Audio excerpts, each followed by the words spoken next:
The soldiers were training in the field when suddenly a fireball fell from the sky.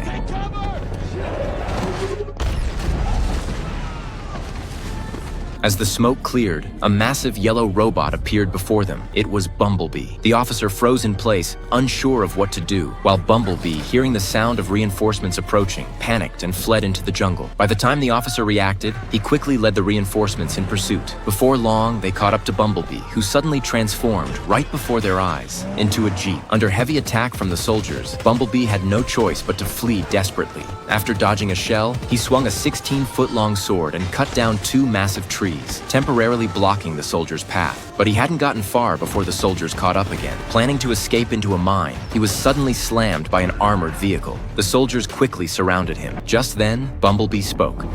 Please, this is a mistake. The soldiers were stunned. They hadn't expected this enormous machine to talk. Bumblebee explained that he didn't want to hurt anyone. But before he could finish, a fighter jet appeared in the distance. The officer thought reinforcements had arrived, but instead, a barrage of missiles rained down. In an instant, fire engulfed the battlefield. Countless human soldiers were killed or wounded. It turned out that Bumblebee's archenemy had arrived. The enemy quickly transformed and engaged Bumblebee in combat. The 2 giants battled from the ground all the way up the mountain, but Bumblebee remained on the defensive, completely overpowered. To prepare for the next fight against Optimus Prime, the enemy upgraded Bumblebee's system and threw him off a cliff.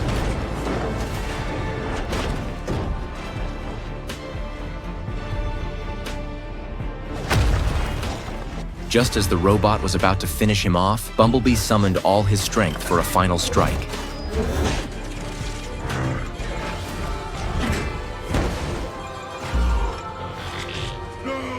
He managed to defeat his opponent, but was gravely injured with severe core damage. Exhausted, he collapsed by the river and used his last breath to transform into a Volkswagen Beetle. Nobody knows how much time passed before a girl discovered him at a junkyard. Overjoyed, the girl eagerly opened the car door and climbed in. The interior was filthy and covered in dust, but she couldn't hide her excitement. With little money, this was the only car she could afford. When the owner learned she wanted to buy it, he barely hesitated and simply gave the car to her. Driving the battered little yellow car away, everyone thought she was crazy, but no one knew that this small act would completely change the course of her life.